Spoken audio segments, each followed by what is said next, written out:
So they went in through a little hole in his back and took the lump out. It's benign, you know, so my brother's fine now, thank God. That is nothing.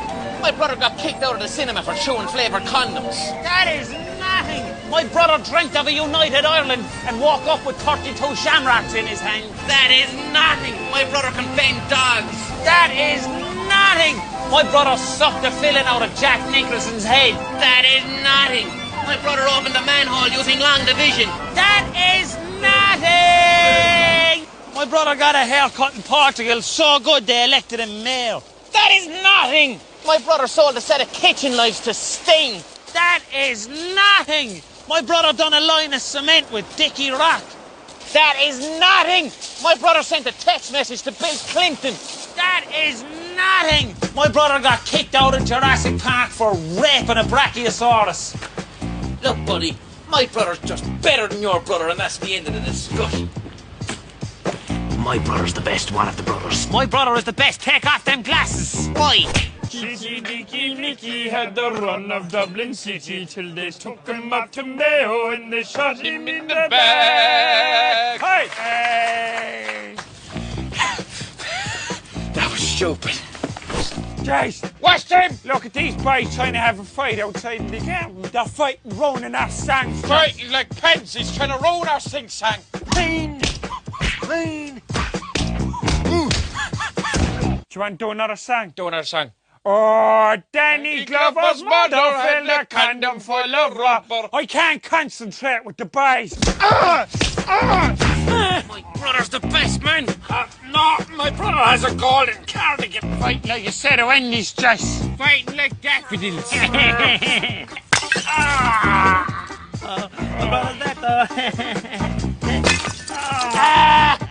Watch him out, Rocky Balboa. I know. Nothing to do with you. Nothing to do with you. Shut up, Beckett. Shut up, Joyce. What are you fighting about? My brother's better than his brother.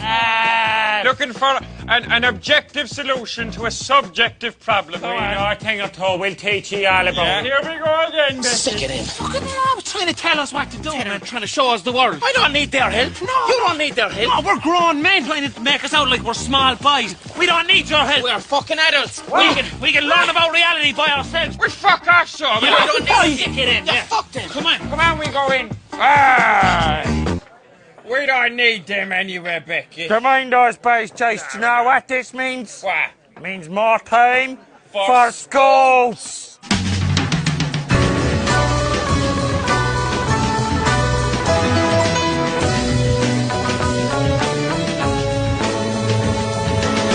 To find out about the nature of reality, we needed to talk to an expert. So who knows more about reality than a reality TV star?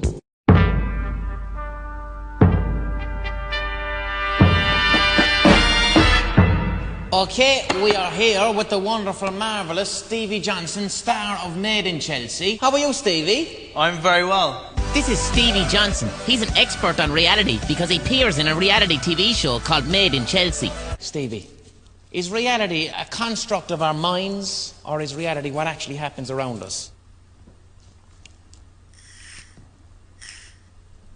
I think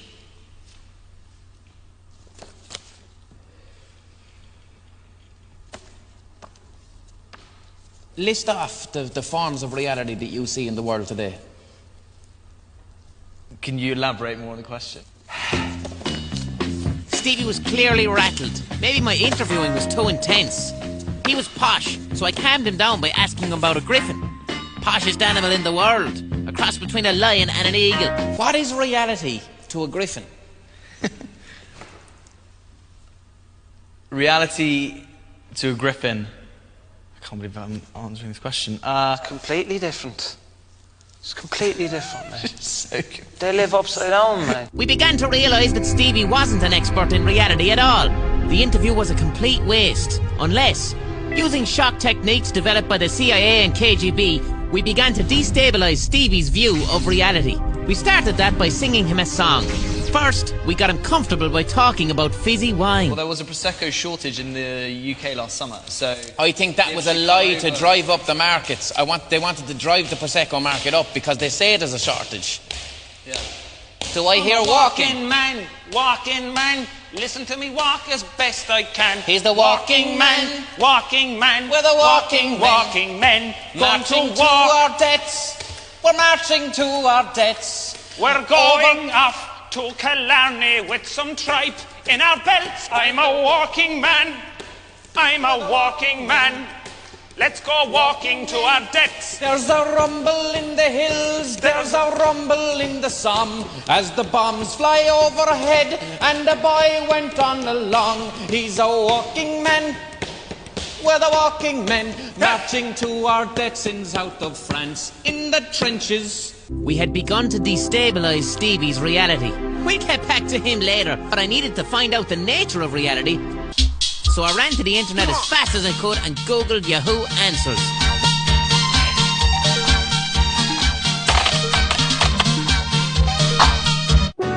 Reality is mad. I can't define it or even know what it is or if it exists. Is it observable and material, or is it subjective and mental? Humans began to think about reality 300,000 years ago, because this was the first time we started to bury our dead. Our lives, much like today, were meaningless chaos, subject to the random destruction of nature. So we started to create irrational ideas like religion to try and make sense of the nonsensical. Oh boy. We were still angry with each other over whose brother was best, but that didn't stop us playing a fun game of ulcers. Chrome wasn't happy about reality being inherently uncertain. Poppycock. I know what reality is. See these cards? Yeah. They're real. See this stack of shantons? Yeah. Real. See this fake money? Man, this is real. How do you know? How are you sure? Am I sure? Yeah. Because I can touch it with my fingertips and I can smell it with the front of my nose. I can taste it. Real, man. So you're relying 100% on your senses to tell you that this and everything else around you is real, yeah? Exactly. Yeah, and what if your senses are not reliable? How do you know that your senses can be relied upon? Go on. Do you remember the party I went to? Yeah, you went to that party without me. Yeah, so myself, Pingo, Kieran and Willie went to this party. Cowabunga! Here we go. Now, do you remember Plato had that ketamine that he got from Estonia? The rough stuff. The Soviet stuff, the really strong stuff. You know, the problem with you swamp donkeys is, like, I'll be riding... Plato's there and he starts racking out about 3 lines of ketamine. Real lines now, shadow casters. Whoever is the biggest line gets the fucking 50, right? Trust me, will you? It's good, clean fucking stuff. Fucking... 3 boys just lash into these lines, snort them up. Immediately, they fall into a K-hole. So Plato anyway is a bit of a weird bastard, as you know. We dragged them downstairs to his cellar. We tied them each to a chair so they couldn't move. What were you doing it for? I was going to get free weed if I helped them. Yeah. They began to wake up. The ketamine had wiped their minds blank. Behind them is a window. People and animals walk past the window. The shadows of these things project on the wall in front of the bars. The lads know no better. They assume these shadows are real. They give the shadows names. This is the only reality they know. But then, Pingu breaks free from the shackles and escapes the cellar. He goes outside. He sees real people and real animals. His brain can't comprehend this new reality, but eventually it adjusts. He runs back to the 2 boys in the cellar and tells them about the world outside. But they can't recognize him because he's not a shadow. They cannot comprehend him. So what happened? They crucified him, man. It was a good party, though. I think, therefore I am, the words of 17th century philosopher René Descartes, who posited there are 2 realities, the mental reality and the material reality. This was challenged by George Berkeley, the Bishop of Clyde, who suggested that there is only the mental reality and any external reality is an illusion. Huh? None of it's real, man. What's not real? The mountains, you, me, everything, it's an illusion. None of it's real. Are nettles real? No, none of it, man. Are you sure nettles Of course. aren't real? We can chill out. No, stinging nettles aren't real, no? Ah, what are you doing? I got enough of your college No. shit. College No. gold. Come here to me, you. Go Sting your mouth off, Desi Cat is my hole. Regimes like Vladimir Putin's Russia like to create unnecessary conflict just to destabilize people's reality so nobody knows who's their enemy, who isn't their enemy, or if we're actually fighting or not. This constant uncertainty leaves the population very easy to control. To show how uncertain reality is, we decided to change Stevie's. First up, destabilizing his existing reality by making him question what was reality. Your watch is the exact same as mine, look. It is. Show it up to the camera there. Exact same watch. Fuck, what are the chances of that, man? Exact same watch, you and me, man. Yeah. Come on. Here's the thing. Do him with... It says here on my notes, Stevie, that you're a sauna entrepreneur. What? What? Tell us about the saunas, buddy. Are you joking? This is a mistake. You see, Stevie has never been a sauna entrepreneur. It was something we had written on his Wikipedia page. And now, we asked him to pretend to be one on TV. Soon, he wouldn't know what was real. We really want to hear you talk about saunas, so regardless of whether you are or not, I want to hear your take on the sauna business. Stevie, tell us about the new range of saunas you have going on. The new range of saunas, it's very much a straight down the line sauna, which is what my new range wants to be. I want to appeal to the mass market. You want to be just simple. What Exactly. do we want out of a sauna? If you went, what do you want out of it? I want my pores to piss. I can do that. That's why you should go with me for your saunas. I want you to say it down the lens. You're going to make Mr. Chrome piss out of his pores. Mr. Chrome. Yeah. or my saunas, will make Mr. Chrome piss out of his pores. That's that Hollywood stuff, man. We've got a deal here.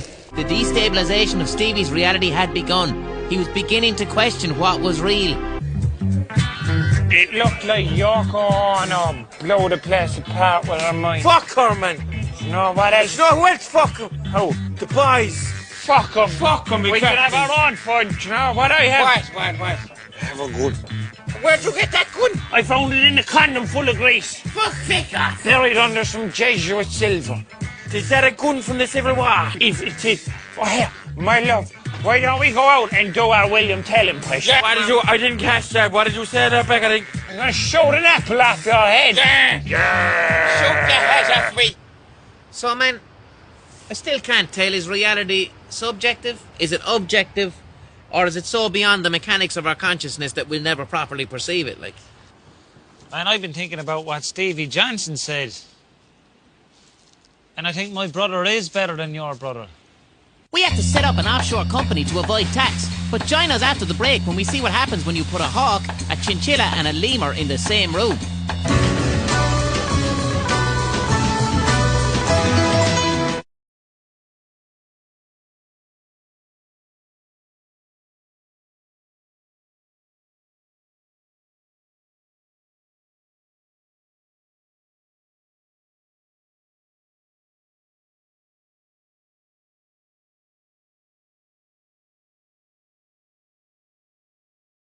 I got into a fight.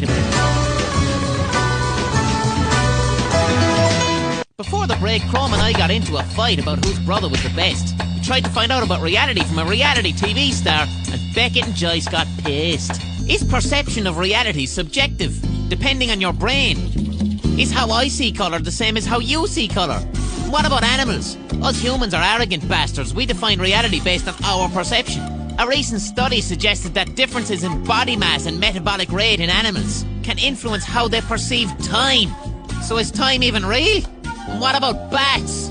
They can't even see. They use echolocation to move around with lightning reactions. What does the world look like inside a bat's brain? Fucked if I know. And birds of prey, they can see UV light. What does their reality look like? I don't know. Why are you asking me? Now, birds of prey are unique in the animal kingdom in that they can see in ultraviolet, which is one of the reasons you never see a hawk in a hotel room. Why? Because the whole place is a pebble dash of sperm and urine and vomit just all over the gaff, man. Yeah, man, she's starting to freak out. Of course she is, man. She can see every bit of it. She's got ultraviolet. She's looking at the sperm of 1,000 businessmen right here. Yeah, those goblins, drawbridge all over there. Pigeons, porridge all over the floor. I can feel the blart. Look, man, she can see blart on your eyebrows, from what I can tell. Now, what would happen if we introduced an animal to a hotel room who doesn't see an ultraviolet light, such as a chinchilla? Oh, no, don't, man, chinchilla. Why are you picking... There's a hawk in here, man. No. Mine, here, look. Oh, Jesus Christ! I think the hawk is gone, man. Please, just keep the hawk away. This is the worst decision I've ever made in my entire life. What are we gonna do? Call the guards. Call the animal guards. No such thing as animal guards. Bring a lemur. The lemur are the guards of the animal world. The guards are the guards of the animal world. Find a fucking lemur. All right, I know a lemur wrangler. Get one, man. But he did it for science, man. Science I was only trying to do it for. And he can't see any sperm. While I bravely defended the chinchilla from the hawk, Chrome called his lemur connection. Soon the shades arrived. Is the lemur in? Yeah, the lemur. The guards are here. Come on, What's it doing? Is it sorting out? It's just sussing out the situation, like all good Gardaí. Excuse me, officer. We have a situation whereby we have a chinchilla and a hawk. And a hawk loose. The guard is going to go sort out the hawk now. The lemur made absolute shit of that hawk, and we can't show it on television. Well done, Gardaí. Well done, and you ate that hawk very quickly. Neutralise the situation. Guard, professional, won't shake hands. Well, wasn't that wonderful what we learned here today? We learned that a hawk can, in fact, see sperm and piss in a hotel room with its UV light, and it got quite anxious. The chinchilla, what? All we learned is that you were afraid of every animal under the sun. You're the opposite of Noah. And all we learned that the Gardaí are responsible. Crom was pretty pissed off at me, so he decided to make friends with Garda Lemur instead. I was angry, but it did look like a lot of fun.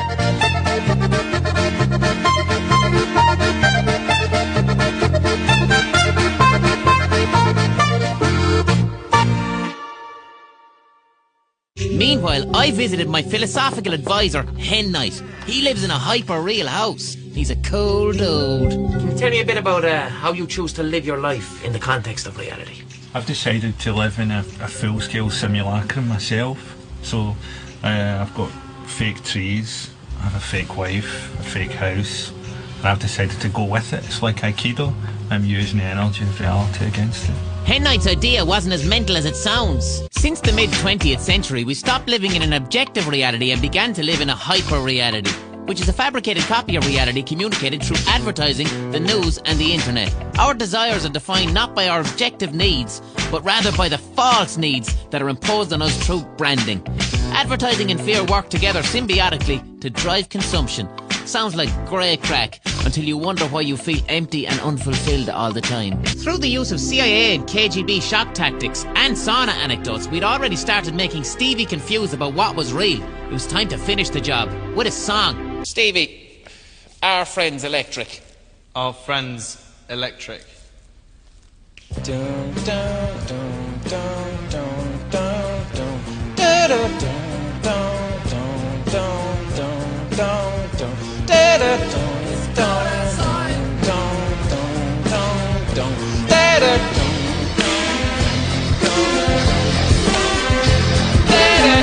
Our Friend's Electric, a hit by Gary Newman in the late 70s. Woo!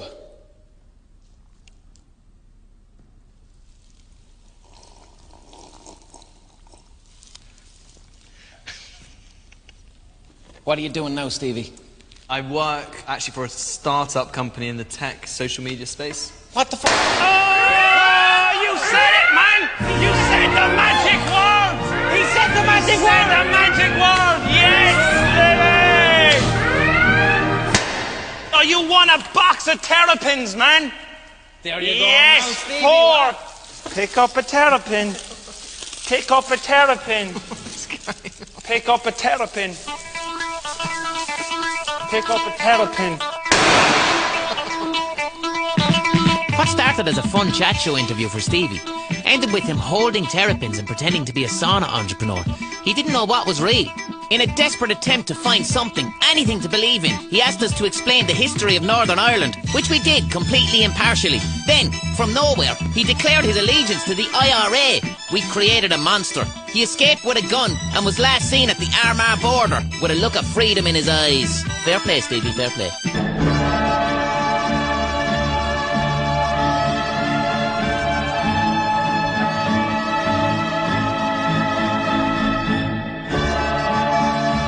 Beckett, this is after sobering me up, man. Woo! Let's do this, son! Can you just concentrate on shooting the apple, please? Yeah, Joyce, I'm just listening to the deaf poems. You sure about this, Beckish? I'm gonna blow them pips out of that apple, man. Can you just concentrate on... Joyce, ready? You all right?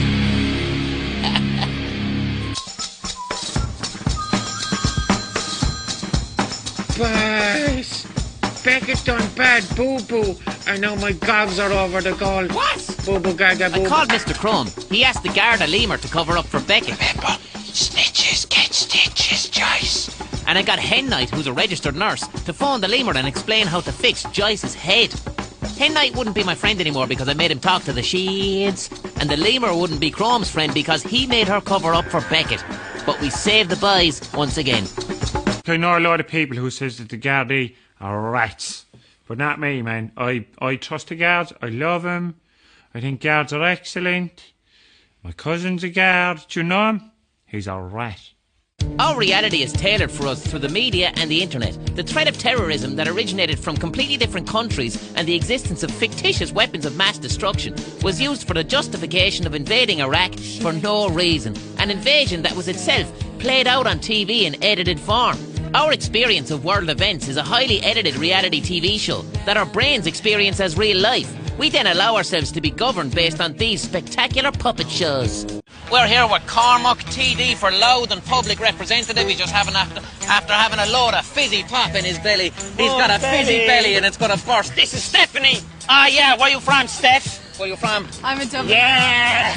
I know it, man. I know the scene, man. Right, Padraig. What's the biggest threat that's facing society today? Don't lie. Don't lie. Don't lie. Yeah. Fucking terrorists, man. Do you think so, yeah? Terrorism. Terrorism. Terrorism, you think so? I've just moved home from London and I'm glad I did because I'm just terrified. We don't know enough about terrorism. It's going on all over the world and we only hear what happens in Paris and Berlin. Right now, there's less terrorism than there was in the 70s and 80s. Really? That's a fact. I've got some statistics here that I just got texted in by Marty Whelan. Which kills more people a year? Terrorism or people falling over their own feet?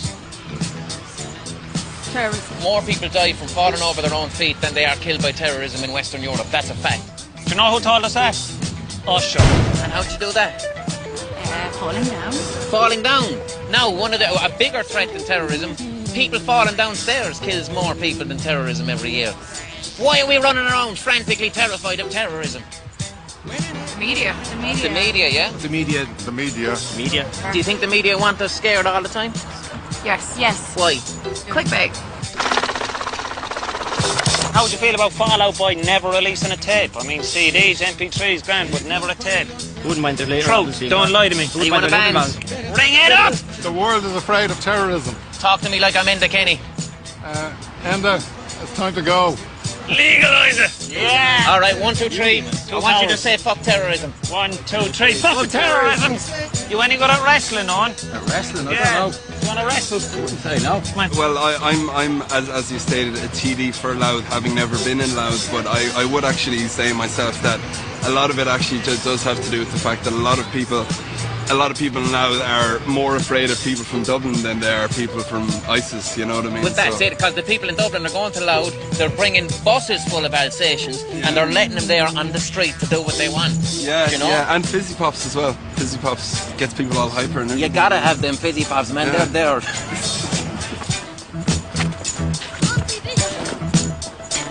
Help! What do you think about terrorism? Do you think I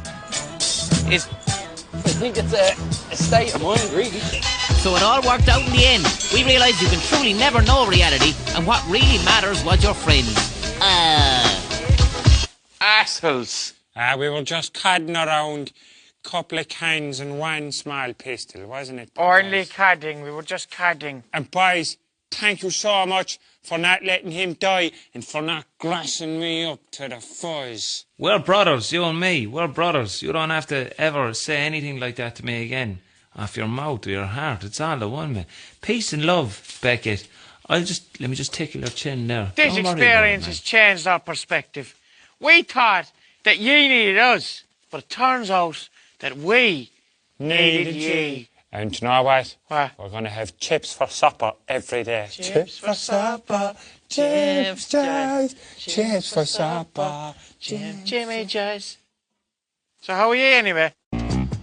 Humans will never really understand reality. The only thing that matters is not to let anybody else define your reality. Exactly. And you know what else? What? I realised that your brother is better than my brother. No, man, your brother's way better than my brother. Your brother is better than my brother. Your brother is better than my brother! Dos gilipollas se están pegando ahí fuera.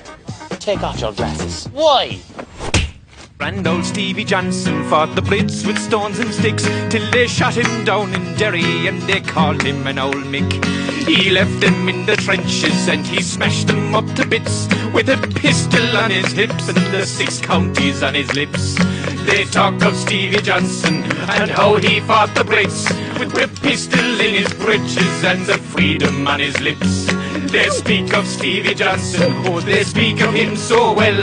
But where were you in '92 when he rang on Parnell's bell? He rang along for freedom, he rang along so...